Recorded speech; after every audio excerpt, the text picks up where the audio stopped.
समुद्राच्या अगदी जवळ असूनही एका विहिरीचं पाणी गोड कसं असू शकतं?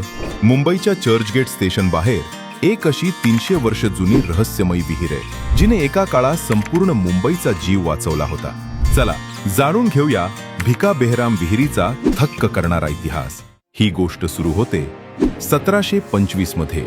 भिकाजी बेहरामजी पांडे नावाचे एक पारशी व्यापारी होते. त्यांना सलग काही रात्री स्वप्नात एक दैवी आवाज आला.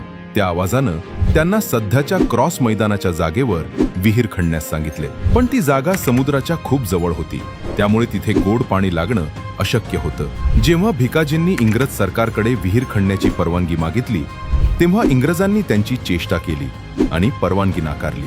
भिकाजी आपल्या स्वप्नावर ठाम होते. त्यांनी स्वतःच्या खर्चानं विहीर खणण्याची हमी दिल्यावर इंग्रजांनी शेवटी परवानगी दिली. जेव्हा मजुरांनी जमिनीवर पहिला घाव घातला, तेव्हा तिथे सगळ्यांना थक्क करणारा चमत्कार घडला. समुद्राच्या खारट जमिनीत मध्येच अमृतासारख्या गोड पाण्याचा झरा लागला. 1896 मध्ये मुंबईत प्लेग नावाचा भयंकर आजार पसरला होता.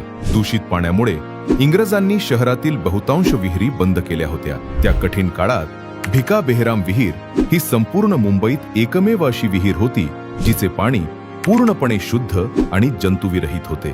आज या विहिरीला 300 वर्ष पूर्ण झाली आहेत. पारशी धर्मात पाण्याला खूप पवित्र मानले जाते, त्यामुळे विहिरीच्या मुख्य भागात पारशी लोकांसाठी प्रार्थनास्थळ आहे. पण सर्वात मोठी आणि अभिमानाची गोष्ट म्हणजे इतर सर्व धर्माच्या लोकांसाठी विहिरीच्या बाहेर नळ बसवून हे गोड पाणी आजही मोफत दिले जाते.